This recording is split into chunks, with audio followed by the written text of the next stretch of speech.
Hello and welcome to the Echo Chamber podcast. My name is Tony Groves and today we're taking on one of those pesky non-nationals, Martin, our first ever non-national.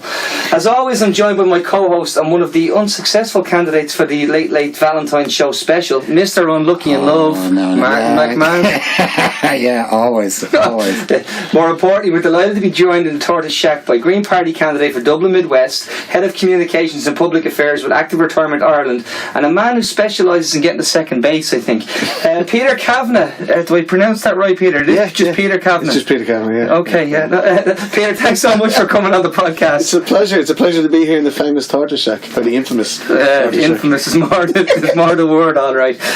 No, look, it's great to have you in. I know I'm only throwing a bit of shade your way, but the reality of it is we were talking downstairs about the Irish language, and you're an actual Gaeilgeoir, and I hide away from dirty word. It's not actually, not in this house. I was explaining to Peter that downstairs we have a Shomer Gaeilge where the kids and Mammy can speak Irish and Daddy runs through it as quickly as he can. In my daddy orientated house there's no rooms for Irish, none. That's Ashford. That's the most sinister thing I've ever heard in my life. Daddy orientated house is one of those nightmarish things. Oh yeah, it's cool. It's cool. You get to hang the stuff you want on the walls. You don't have to wash dishes all the time. It's just some of the time. Yeah. Very good. Well, it's been a great week for you guys, Peter, and the Greens. Yeah, it's been fantastic. Big Green win, and Cher's on board. Cher's a Green now. Yeah, saw that. Just class. Yeah. Unfortunately, I think they're tapping her up to run in Dublin Mid West. Well, we have Joan Collins, so we might as well have Cher. Why not? Yeah, celebrity juice in the doll. Absolutely. But no, it was great because it was the first time where, and I think it was Bill McKibben, who was the 350 org where they bring all the green the different environmental charities and NGOs and all together. Yeah. He sent out this tweet and it bothered me because he sent out a tweet and it said the Irish Parliament has just been the fourth country in the world to vote to stop giving any new drilling licence. That's leadership at Campaign for Leo. And I went, I'll kill that guy. The land that the government was defeated. This was something that the government vehemently opposed, and in a crazy. It didn't make much sense because, on the one hand, we have commitments under the Paris agreements that we have to do our part to try and keep the global rise in temperatures under 1.5 or 2 degrees Celsius, and in order to do that, we have to leave about 80% of what's left in the ground. So fossil fuels, their day is done, and for the Green Party, for us, it's about accepting that the day of fossil fuels is done and focusing on what's the first step towards a just transition to a carbon-free economy. How do we, the oil and gas industry, for example, is hemorrhaging jobs. It's absolutely hemorrhaging jobs. How do we make sure that those workers are brought along to a carbon-free economy to be upskilled in how to provide wind or solar energy? We need to investigate wave energy. There was an OECD report around Europe's carbon economy, and in Ireland's case we scored very, very badly on every category except for the potential we have for renewable energy. So it was deadly, but it's not leadership by Campaign for Leo, because you had every member of Fine Gael talking about how we need our fuel security and we need to look after the future, but it's a crapshoot. It's a lottery. I was talking to Sinead Mercier about it the other day, who's been of course on the pod and spoke really, really well about environmentalism and practicalities of it, but she was just telling me just the other day that they did 202 exploration drills on the last batch of licences, and they found no oil and 2 gas pockets. That's a very, very poor return. So these licenses holes in the ground for no real purpose. Yeah, well, it's how many dead dolphins, dead whales, dead fish, you know what I mean? Irreparably damaged habitats for marine life, So what is our alternative to where do we stand? We get a lot of our energy from abroad. We do. We get a lot of our energy from abroad, and worryingly, some of it even comes in the form of nuclear energy generated in France. But I think part of the problem is you have to tackle. There's an awful lot of opposition to wind energy in Ireland, right? There's a huge amount of opposition to it. I kind of understand some of it because I was down in Kenmare this summer past, and I haven't been down there in a long, long time, and it was. August when everything turns purple down there, and it's absolutely beautiful. It's beyond beautiful. But in the most picturesque of spots are these massive, huge turbines. Yeah, They're huge. Massive. I love them. And I was up in I think it's Tom Clonan's pub, the highest pub in Ireland. It was a misnomer. It is not. It is a misnomer. Yeah. It is, because all they sold was booze. So. You see, there's I hate being misled. There's a pub outside Dungiven in County Derry that markets itself as the highest pub in Ireland, and but I saw these. It's a different story. This is the Green Party, not the Green Party. But I have to say that it was very striking. It was very, very striking, and I can see people's point of view about wind farms. I can see it. I can really see it. Yeah. That's a beautiful, beautiful landscape there. I mean, it is, when everything is in bloom, full bloom, it's purple, and then all of a sudden you have these massive windmills. Well, I quite like the windmills. I quite like the wind farms. I like the look of them. A lot of people like the look of them. A lot of people hate the look of them. I think you've got to get around people's objection by massaging their pockets. We have to have community ownership of renewable energy generation. Like, there was a period in November in Germany when large parts of Germany, not only do they pay nothing for their energy, but they ended up making a profit. Paying it back into the grid. Exactly, because they can pay it back into the grid, and because there's community ownership of every renewable energy source. So what we need to have large-scale solar energy generation in our communities, in our towns, in our villages, with the community owning 10 to 15% of it. And there's a Green Party bill to that effect. And this is what we want to see. We want to see people actually take ownership of it. And I guarantee you, some of that objection, some, not all, of that objection to wind farms will disappear quietly when people realise that you're going to get your heating and your electricity for free off this, and you might even turn a tidy profit, because we can generate so much electricity from wind alone. Never mind exploring wave energy generation, which was only 10 to 15 years away. Never mind looking at solar, even though we don't have the sunniest place in the world. We certainly have the capacity to generate more than enough energy, because we've so few people, and realistically we've a very undensely populated empty island, and there's plenty of places. Sure, some of them are beautiful places. You're looking at the mountains of West Cork and Kerry, and you're looking at Sligo and places like that, and in some of them a wind farm is less than picturesque. But let's put it this way, we have an awful lot of bogs that are being exploited right now at the moment.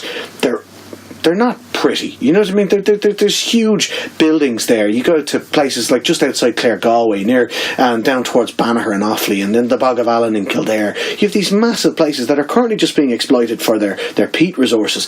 That can't last forever. Let's lob in a few wind farms there. Let's get community ownership. Let's get people actually taking part in the replacement of this fossil fuel economy that we've relied on. And I just want to see the communities benefit from this, as opposed to at the moment these licenses that were going to be granted, that the government wanted to grant, that all of the opposition parties come together, and new politics takes a lot of shit, but it actually worked out quite well this time. All the opposition parties were able to get together and vote down the government for something that actually benefits the country. But those licenses, none of that profit's going to come back into Ireland. Well, I think Sinead made that point very well. Now, I think she made it very clearly, and I believe she was quoted several times by all parties in the Dáil. Her briefing document was well and truly passed among the different parties, which is great. But it comes back to what you were saying about if something's an eyesore. It's the same principle for if you want 3G, 4G, and 5G that's coming.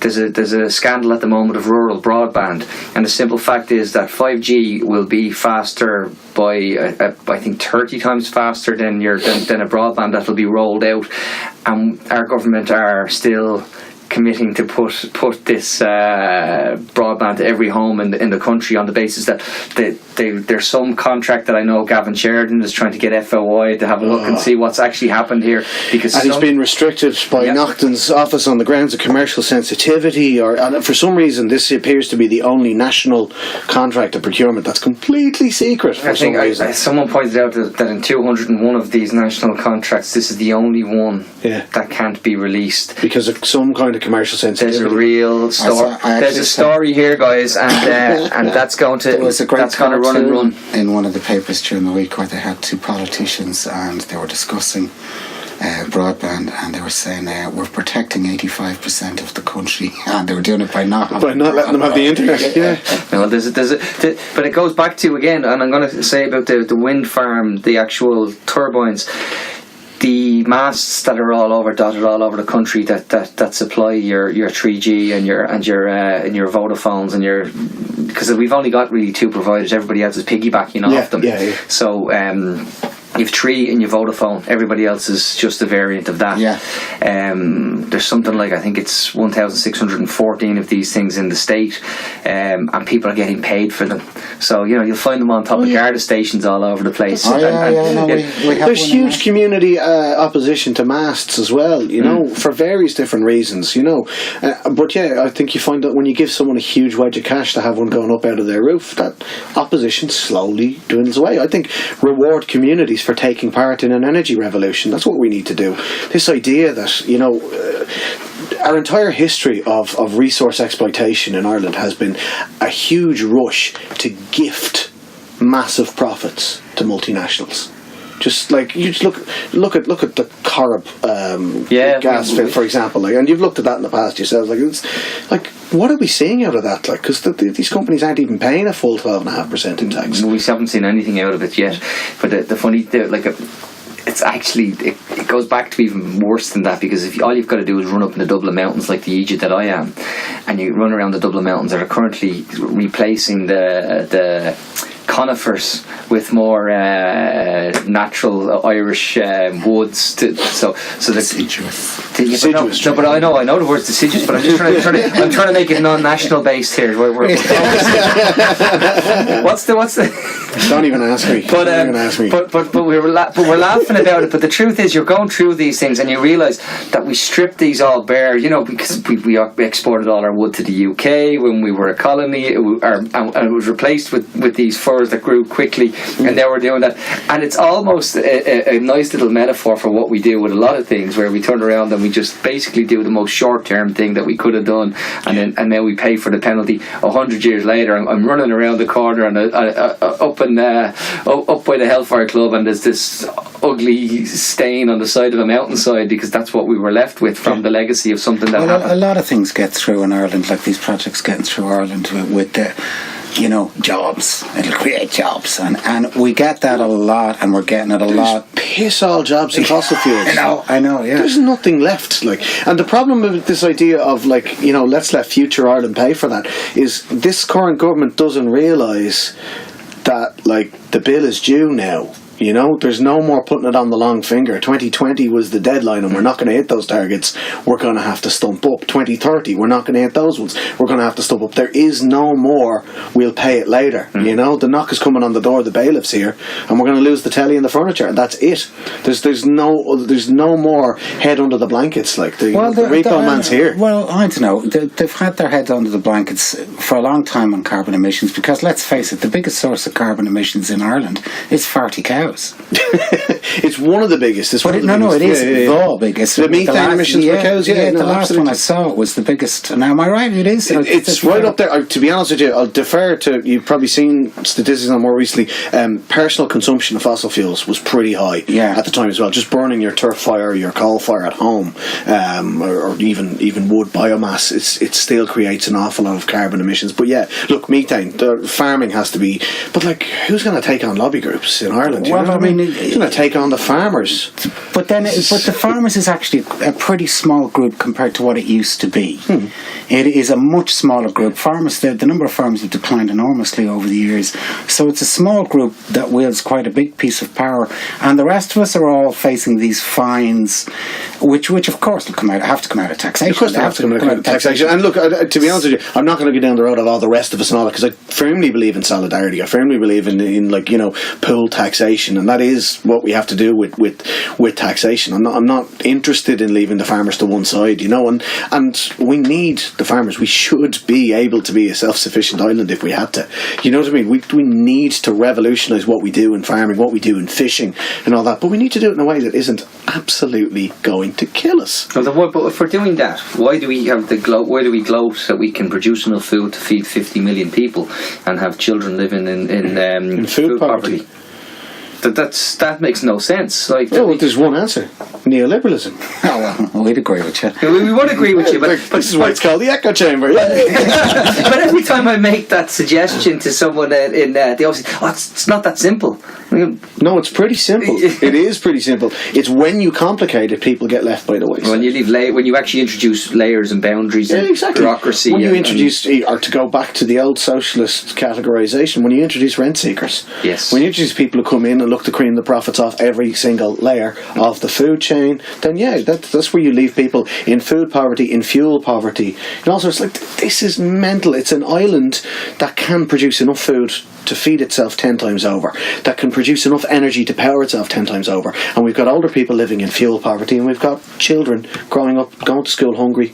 I used to teach in Palmerstown in West Dublin, and I used to volunteer with a breakfast club. Kids just weren't getting breakfast at home. We used to get in at 7:30 and make sure the kids could get some support doing their homework, and this is just it's tragic. But this despairs. But it's why I want to put my hand up and say I want to try and make a difference. But this bill now that the government was defeated on, the Climate Emergency Measures Bill. Now I should point out, I did say it's a big green win. This is green in the greater sense of things. I was just going to say credit where credit's due. It had broad support. Well, it came from Breed Smith. Breed Smith put it to the floor. Yeah, she did. We had a very similar bill last year called the Keep It in the Ground bill, or that's what we refer to it as anyway. And Breed Smith has sort of followed on in the same pattern, and we were more than happy to support it, because this is what new politics is. I don't care whose name is on the bottom of the bill. Yes. Is it a good thing? Do we want it to happen? Let's row in behind it. And we've supported some government measures. You know what I mean? We've supported a lot of opposition measures. We've opposed some opposition measures. This is what politics is really supposed to be. It's not supposed to be opposition for opposition's sake, because that's stupid. Well, Tony was just saying it's not the only bill the government has, and we don't really hear about the bills that the government. They lost 3 votes. One of them was on banning fracking, and one of them was on this one on the Climate Emergency Measures Bill. So, to be honest with you, it just goes to show you that But the fracking has come. The fracking has come to the floor a couple of times. They're desperate to get that back up. They want to get that back. They really wanted to. Our government, people forget, and I keep going back to it. Leo Varadkar stood up and said, "We're going to do something about climate change." Now he's introduced climate desks in each of the local authorities. So he has a man sitting there at a little. They've gone up to IKEA. They bought 42 desks or whatever it is with little green flags, and they put them there, and they're going to give them all a little kale smoothie every day. Yeah, and he's in a disposable plastic. Yeah. Which makes me cry. But this is what we're doing, and yet at the same time, on the flip side, he's trying to get fracking back onto the agenda, and and they've tried twice.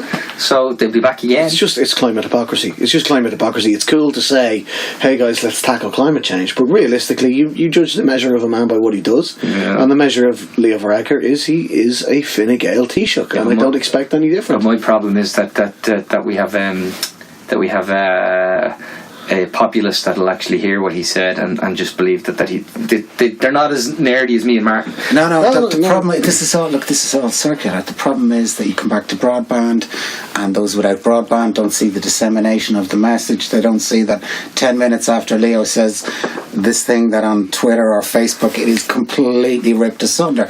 They just believe the headlines. Yeah, well, listen, that's all irrelevant when almost 50% of the country is going to vote the way their dad voted, and his dad voted, and his dad voted, and his dad voted.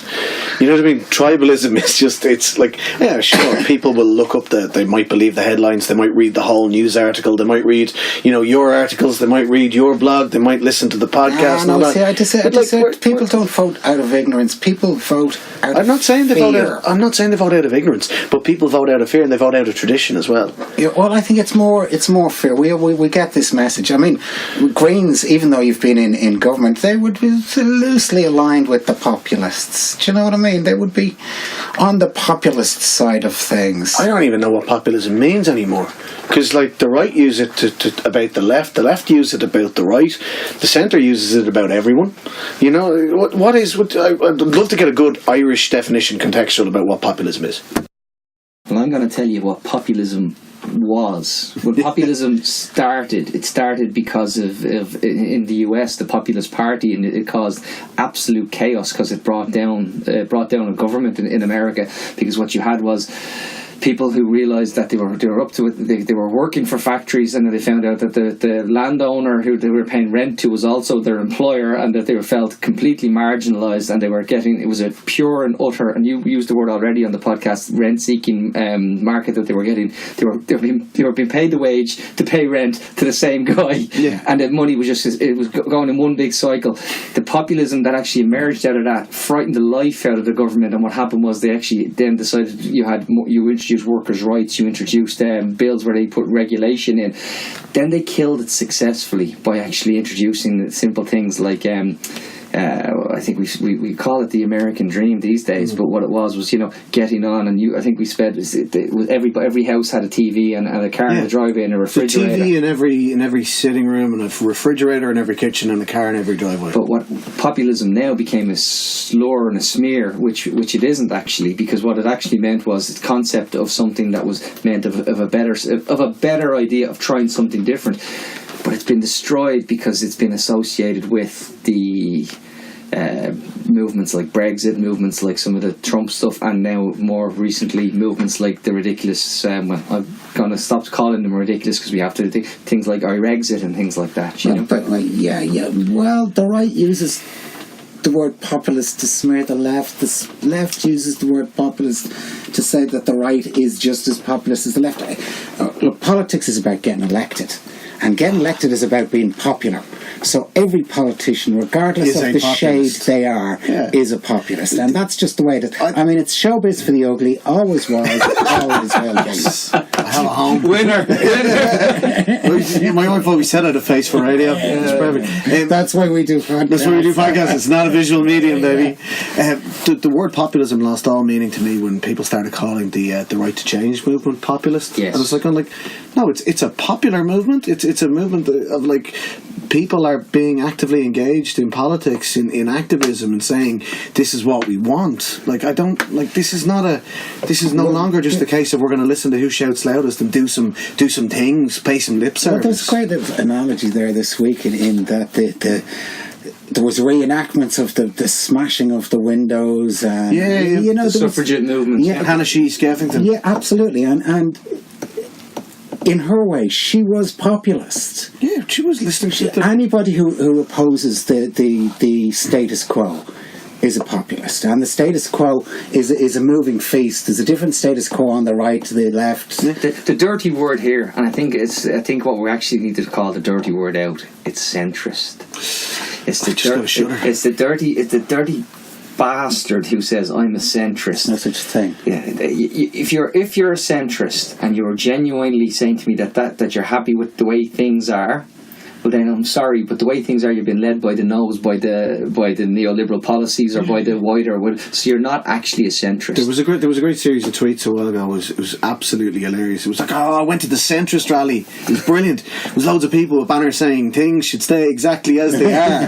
Do not expect anything better ever. It's just people who self-described centrists, and there's a lot of them in Fine Gael, there's a lot of them in Labour, there's a lot of them in Fianna Fáil as well. Self-described centrists think that they're reasonable people who hear both sides. Shout out to Ed Brophy.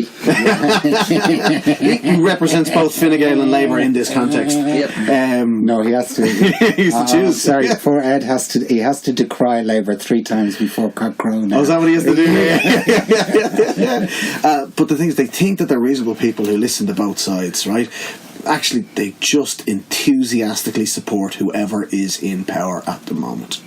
Whoever that may be, it's an enthusiastic support of the status quo for the majority, or not even the majority in some cases, but the privileged. It's an enthusiastic support for that which is in control right now at the given time. And centrism, therefore, is a movable feast.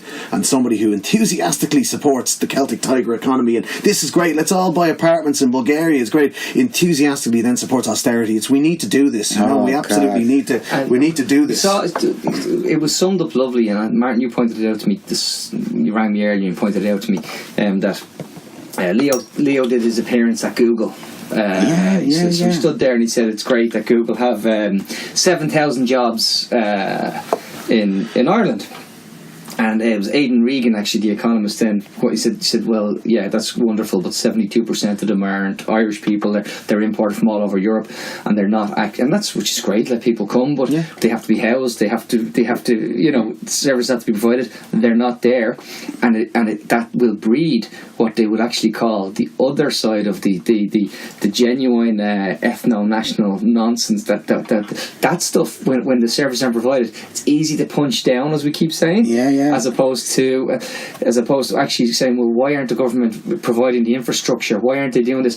So it's a complete fallacy. Well, I think at this present moment in time, as we're watching, as the stock markets are just all over the place, and they're fucking tanking. It's unbelievable. But I'm always reminded at the end of The Big Short, one of my favourite movies. A really good one, yeah, really good. I'm always reminded at the end of it, when Mark is talking at the end, and he said, the same old people get the blame.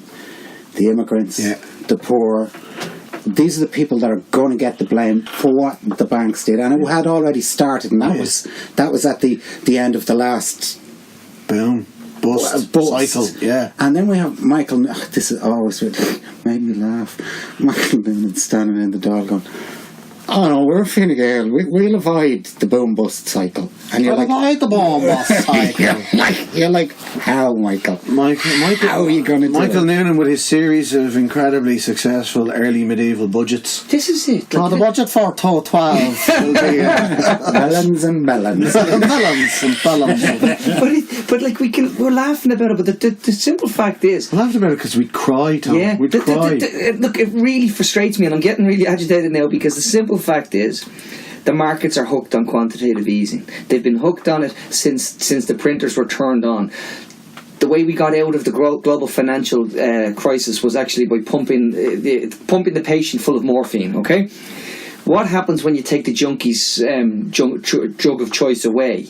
The junkie isn't just going to go, oh, geez, I'm clean now. That's not what happens. So what you have is people profit-taking because they know the market is inflated. They're bailing out in their numbers. 3 weeks ago, they said, there was the guy who actually wrote the book, by the way, the Big Short. He was telling the story about, someone asked him about to explain cryptocurrencies and Bitcoin, and he said, I'm not really that financially driven. I'm more into the stories of people. So he said he went along to meet the guys in San Francisco who were forming this Bitcoin thing, and he went in and he turned around and they said to him, yeah, it's going to be the best thing. He said they're basically sitting around smoking weed. And he said, it is going to be the best thing. But this is true. And he said, but it's no good to me. He said, you can buy coffee with that. So your man said, no, it can't. So they marched down the road, walked in, your man put a $5 equivalent of Bitcoin on his phone, on the rider's phone, and he went and he said, go buy a cup of coffee, and the person looked at him, I don't know how to do it. And they're going to go, you can do it, your system's hooked up, I know your IT system, it can do it. After about 3 minutes of arguing, he took $5 out of his pocket and paid for it. Story goes better again. He then realises then that I have this on my phone, and he checks it 18 months later, it's worth $600. The $5. $5. Yeah, look, what I like to do in order to understand cryptocurrencies, whenever anybody says Bitcoin, I replace it in my head with Beanie Babies. Yeah, but it's the same. And it's basically it like the idea of cryptocurrency is that you create a currency that is not really a fiat currency. It's something that stands apart from it and is not affected by the same fluctuations. In reality, all you've done is you've created a product for investment, and people invest in it, and like those little warnings at the end, regulated by the central bank, your investment may go down as well as up. Yeah, it absolutely can. I listened to a podcast about baseball, and one of the guys in it, he got Bitcoin as a birthday present, so he's doing the podcast and he's tracking the Bitcoin, and just in one particular episode it went up to $100 and then back down to $5 less than it was worth when he got it. But funnily enough, they're just okay. It's like the tulip bill. I'm going to say, and look a little closer at home. There was a warning from this week. Oh God, who issued a countdown? There's a warning from somebody that we may be in for a soft landing across Europe. Dan O'Brien had an article this week in the Indo, and what he said, what he didn't call it a soft landing, he said there may be a correction. Yeah. And I nearly died when I read it. I actually took a picture of it because I said I can't believe it. Okay, but property is like another of those cryptocurrencies. It bears no relevance to what it costs. Well, Mel said it best. He said when the land value goes up relative to property, it goes up by 300% more than the property value, and when it falls by the same. It goes through the floor. So taking property out of it and just talking about the wider economic consequences.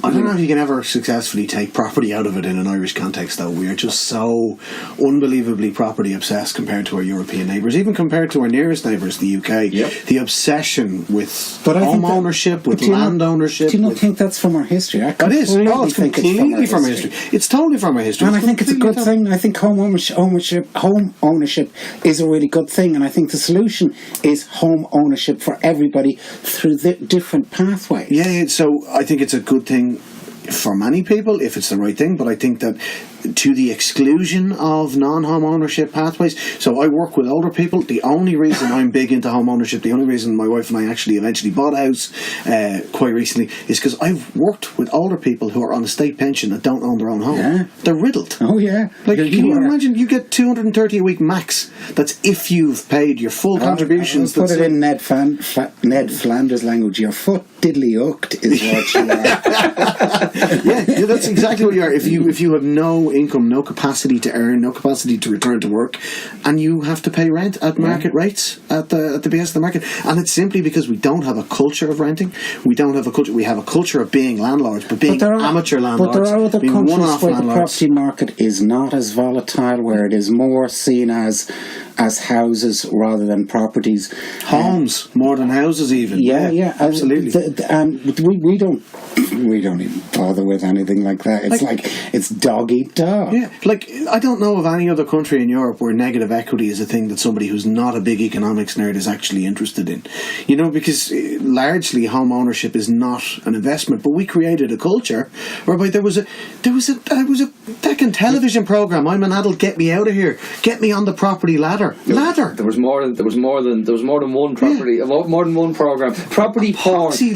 Property porn is back in a bad way. Yeah, I saw a great one. There was an ad for. It must have been these houses that were built on a golf course way back when, you know, living on a golf course. It just seemed so Celtic talk. I live on the O'Mara course in Carton House. You know, can you imagine sitting there? £500,000 or something. £500,000 to have your front room, like your front window broken by the driving range. If I'm walking by. It's time to get back in, and these are like a wonderful opportunity, and you know, and I think so. It was so. Little confession to make. My man was an estate agent, so I used to work with him, so I know all that language. All the lingo. Oh, yeah. In need of refurbishment. In great demand. Gotta move quick. It's a DIY dream. Autumnal reds. Autumnal reds. That should mean rust. A great project. A DIY enthusiast. God, it has no fucking roof. It's a true story, the great project story. Yeah. I used that with a guy who'd come up from the country looking at it. It was a 2 up, 2 down in Summerhill. It was a knocking shop. And I said to him, it's a great project.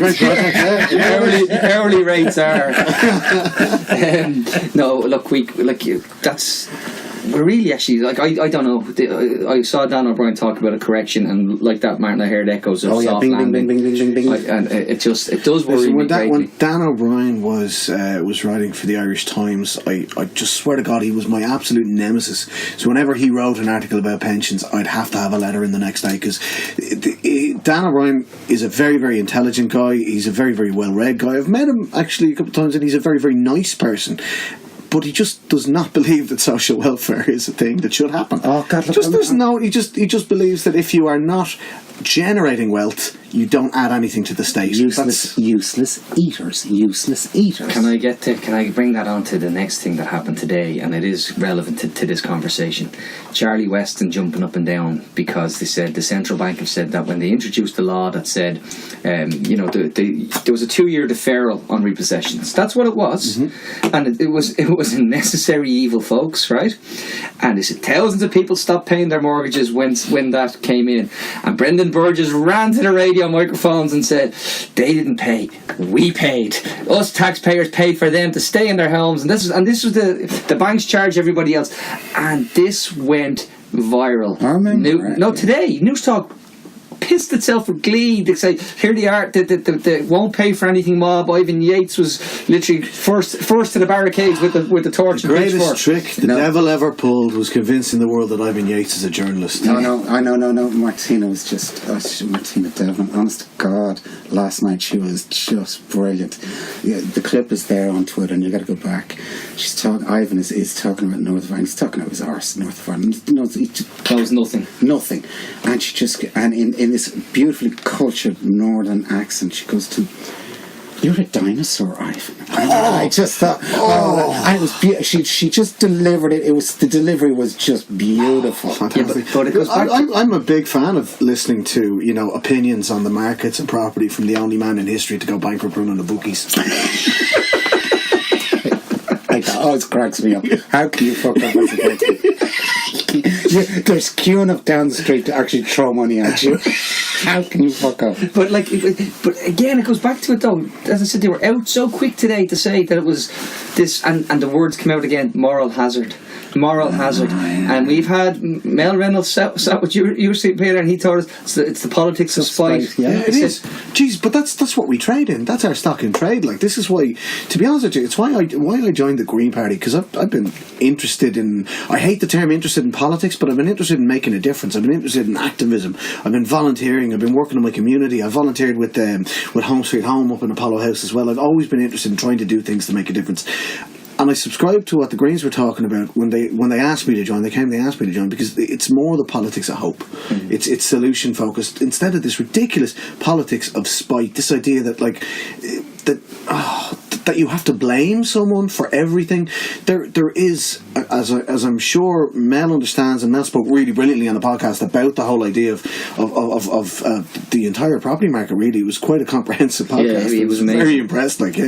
But look, there is a mature conversation to be had about the benefits for some people of home repossession and debt forgiveness.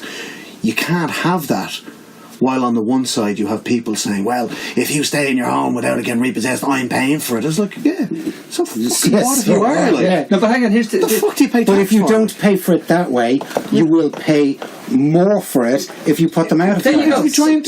I don't want to be paying for people to stay in the Gresham. Yeah. You know what I mean? I want to pay for people to stay in their own houses.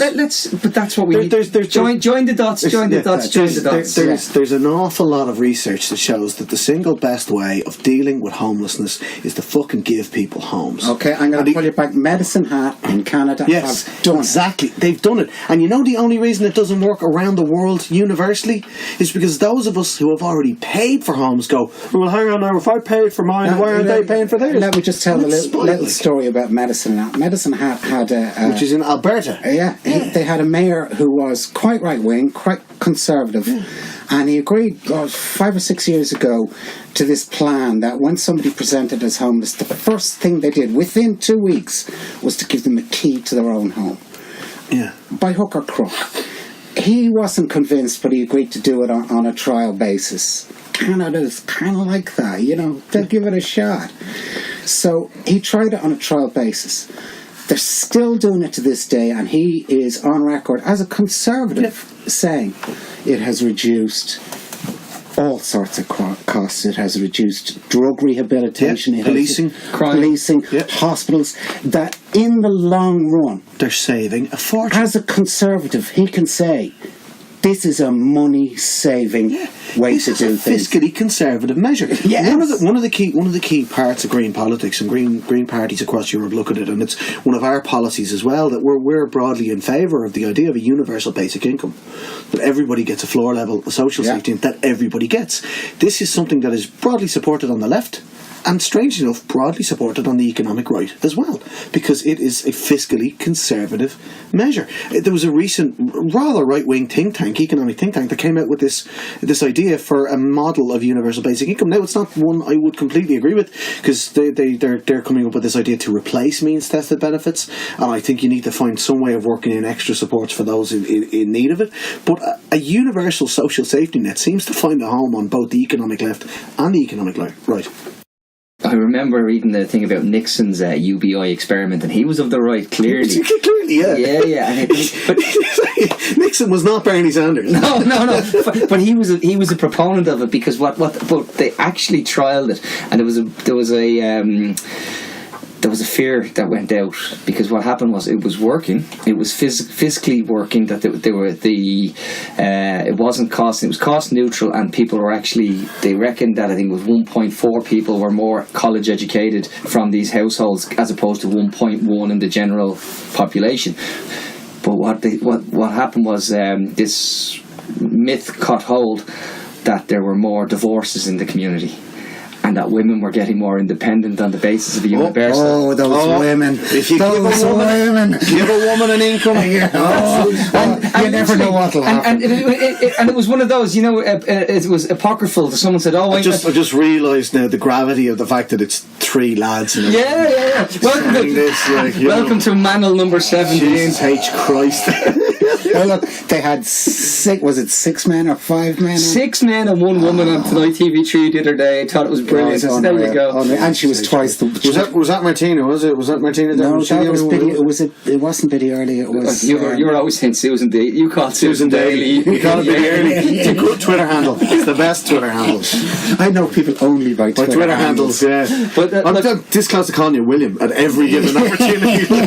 but the reality is, like, something like UBI, it's going to have to come to a lot more broader, be tested a lot more. So, are you guys into sci-fi by any chance? Oh God, I'm a huge sci-fi. So there's 2 ways of looking at universal basic income. There's 2 futures that you can look at, alternative futures. I'm a huge sci-fi fan.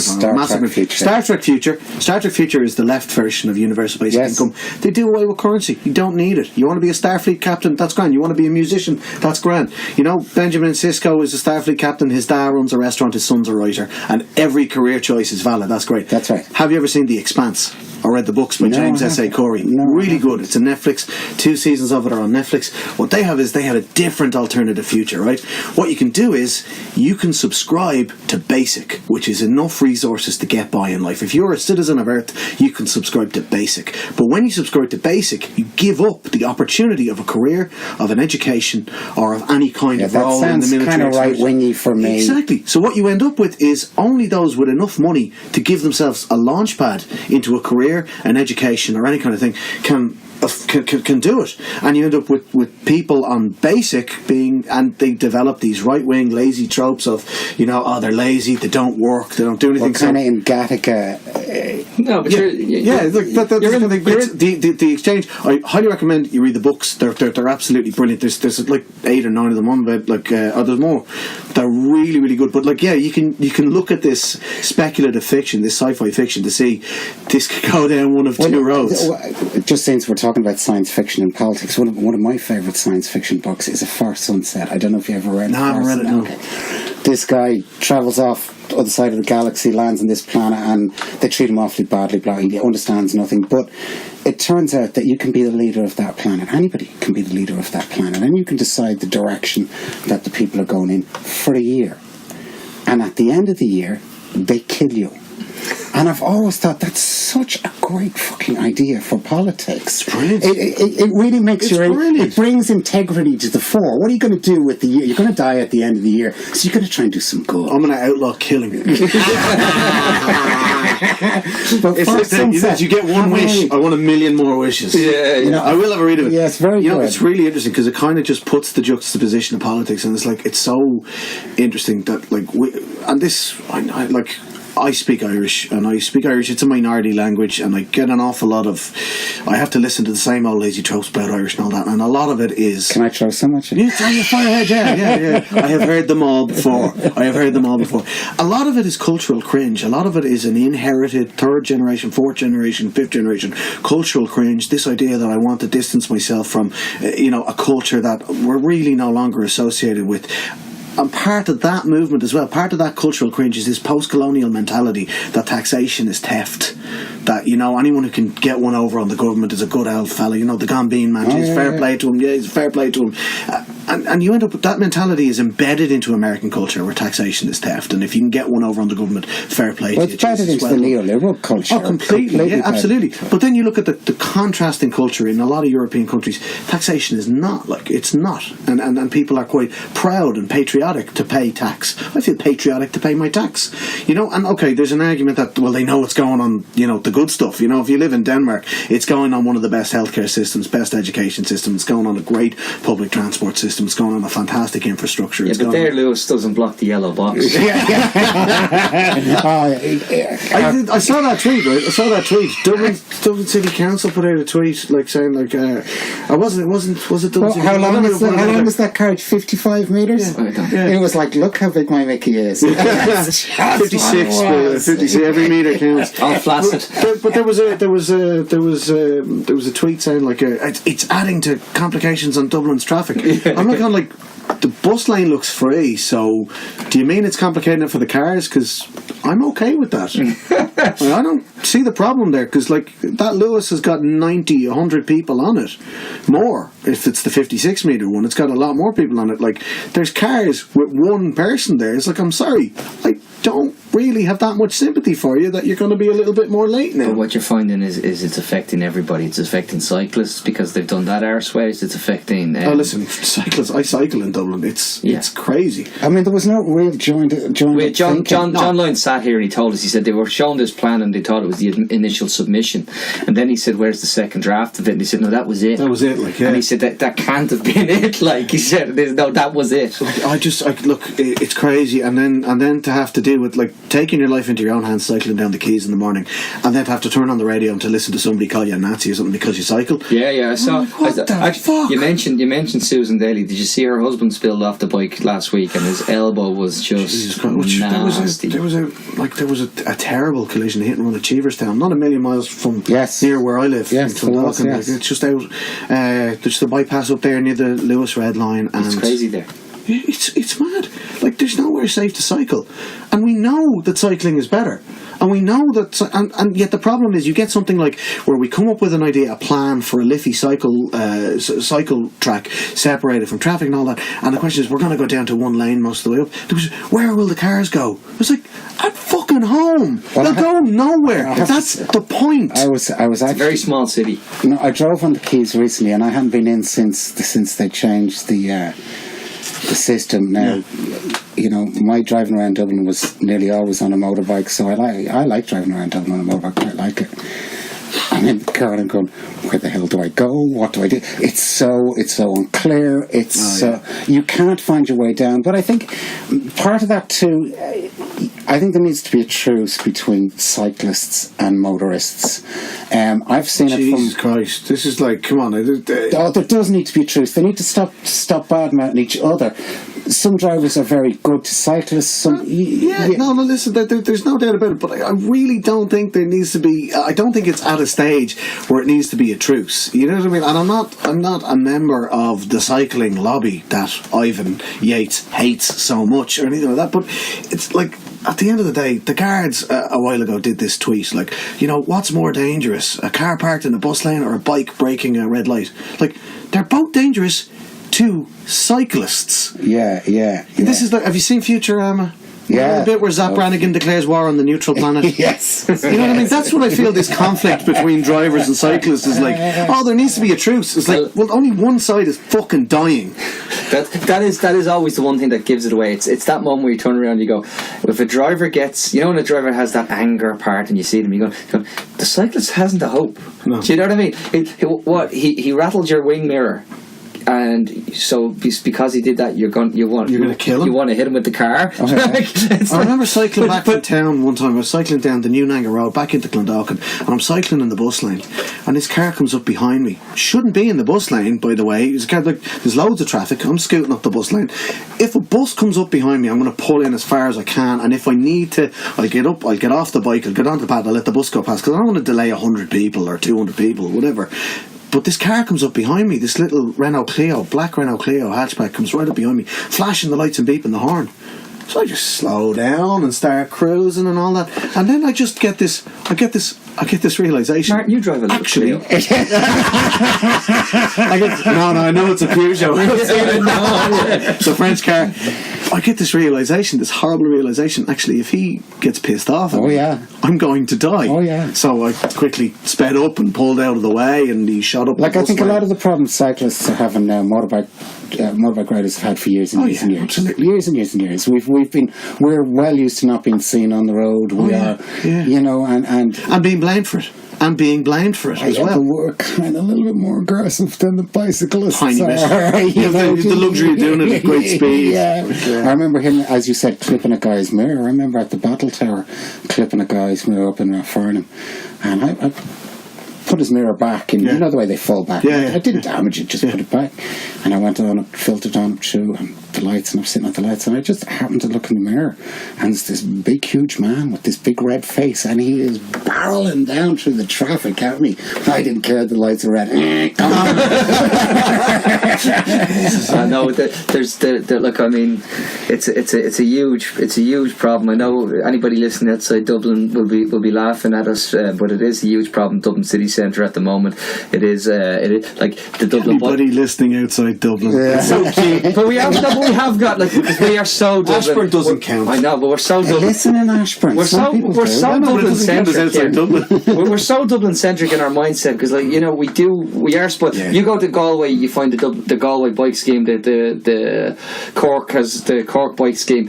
You know, the Dublin bike scheme is way too limited for the city. You know, it is expanding. It is expanding. It's one of the best things. It's one of the things that, like, so it's one of the things the Green Party can put our hands up. It's like, this is brilliant. We're really, really proud of this. Well, from the bad old days. I'm going to move on a little from cycling. We'll move to Irish. You are a fluent Irish speaker. Yeah.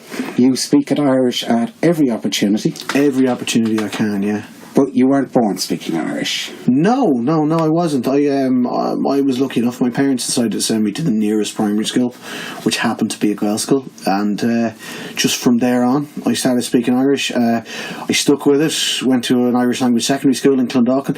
One of the things, it's weird. Like like I said, I've heard everything you can say about the Irish language and Irish speakers. One of them being that, like, Gael school and the playthings of the elite and the middle class. And Clondalkin, 1980s. Wasn't very middle class, like, it really, really wasn't. We have a happy pair now, so, you know, we're kind of moving up in the world. Did you get a Starbucks yet? No, we haven't got a Starbucks. We wouldn't darken our door. You still got down the boomers, though. Shout out to the Quinlan's massive. That's my local. That's why I just look at it like puzzled. Like, when people say, "Oh, you went to a middle class elite wanker," it's like, no, I may be a wanker, but it's for other reasons, and it's nothing to do with middle classism or elitism or anything like that.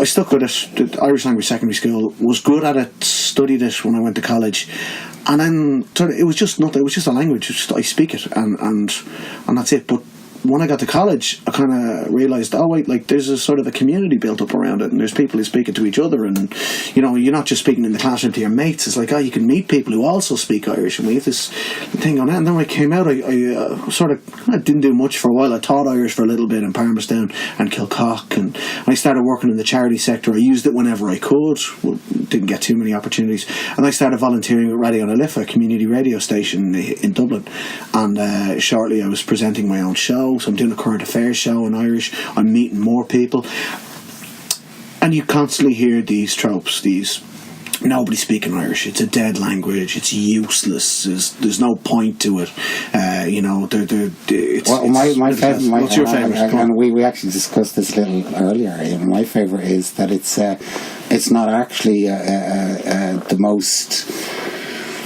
the root language of Ireland, that people spoke Hiberno-English, and that they spoke other things before they spoke Irish, and that Irish is just one of a number of languages in the mix. Yeah, well, look, I won't deny that it's one of a number of languages in the mix. There's also Shelta, there's Cant, there's Yola, which was a sort of a, whether it was a dialect of English or a language in its own self is up for debate, but that was down in Wexford. But look, Irish predates them all. That's objectively proven. It predates Hiberno-English, it predates all of them. It's one of the oldest continuously spoken languages in Europe. It's fucking ancient.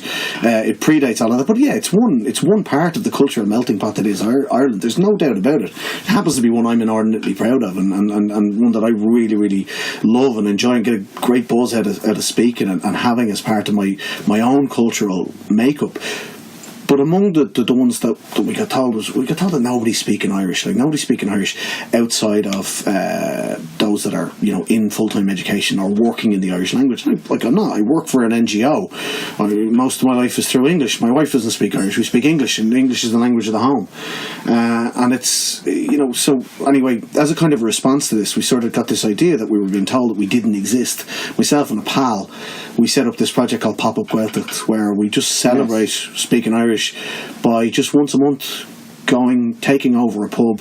We sort of just we refer to it as putting up a bat signal, and we just ask people to come along, and hundreds of people descend on a pub for one night, and we get outrageously drunk in Irish. So it's a very irresponsible. I speak in tongues when I'm drunk. Give us half an hour there. No, it sounds like an interesting idea to keep. I mean, it's taking it out of that schoolroom environment. Yeah. I think you have to take it out of the schoolroom. I've spoken to so many people about the Irish language and about my own experience with the Irish language, and it always comes back to the schoolroom and how it's taught, and that is a fundamental flaw in ourselves as a nation. We see Irish as a secondary school subject, and we don't see it as a language. I speak Irish. You know, I hear it all the time. People just come up, it's great to hear the old Irish. And thanks very much. Yeah. I wish I spoke more Irish. It's okay. Yeah, what's stopping you? Oh Jesus, I hated Irish in school. I don't care. I'm sorry you had a bad time in school. I don't care. Mrs. McMahon was a problem. Yeah. My mother made sure we learned our Irish. Shots fired. Oh yeah, shots. I'm going to get blocked on Twitter. Look, you know, Peter, it's been great to have you in, mate. One quick question: will there be an election this year? I think there might. As someone who's running as a candidate for a small party that doesn't have a war chest or anything like that, I'm at the Cav official. I'll tweet the link for donations. Yeah, listen, I worry that there will be one before there's too late, but before too long. But yeah, I have a feeling it could come along in the autumn. You know, new politics, it's kind of, it has its detractors. I like the way things are running in the Dáil so far for us in the Greens, and for the smaller parties it's been really good, but I think the larger parties are kind of sick to their back teeth of it. Well, that's clear. They want to. They got a bloody nose. Like, they want to reduce the speaking time. Yeah. We saw that. Yeah. Listen, what they're trying to do, what's more sinister, by the way, and we could spend another hour discussing, is what they're trying to do at local government in reducing the sizes of constituencies at local government. John's barely touched on it now with John. It's incredibly sinister. I live in a constituency that's it's an 8-seater at the moment, Clondalkin, and that's for the local elections, and the proposal is to reduce that to a 6-seater and to create more 5- and 6-seaters around the place. All that does is it puts more Fine Gael councillors and more Fianna Fáil councillors in, and that kind of redresses this balance, because they're just getting worried that there's a greater diversity of voices being heard, that there's a greater diversity of parties being represented, and look, it's a gerrymandering. It's a gerrymandering. It is. It's a gerrymandering exercise. Yes, it has exactly what it. And it's the same with speaking time in the door. Yeah, they're gerrymandering speaking time. Yeah, that's it. They're trying to just stack the deck in favour of the big parties, because they're getting worried. They got a bloody nose with the climate emergency bill. They got a bloody nose over the fracking, and they're getting sick of it. So, and they got a bloody nose over water. Yes, they got a huge bloody nose. I think that was a knockout blow. And the Greens got a bloody nose over water. Yeah, we did. And listen, this is the thing. We were involved in the right to change movement at the very, very start. And I'm very much on the left wing of the Green Party, and I firmly supported the right to water protest. But the problem for me was when it got to the point where it's a blanket no to water charges of any kind. I believe in water conservation. I didn't pay my own water charges, by the way. I never have, because I don't agree with Irish water the way it's constituted, and a flat fee does not do anything to conserve water wastage. But if a measure were to be brought in the future that adequately measures the amount of water being consumed and charges me for proper overages, I'd happily pay that. And I think that was the line where I sort of felt, but look, it's the old trope. Welcome to the left. The first thing on the agenda is the split.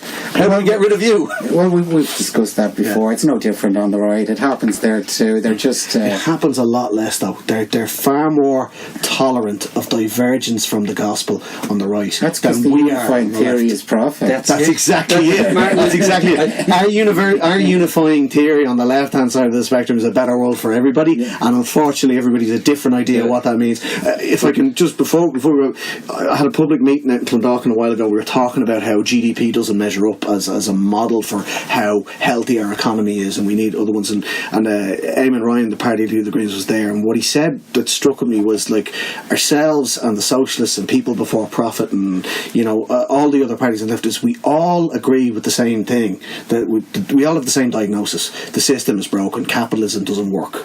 The problem is we all have different solutions, we have different prescriptions for the disease, and how we work together, that's the challenge, but I hope we can.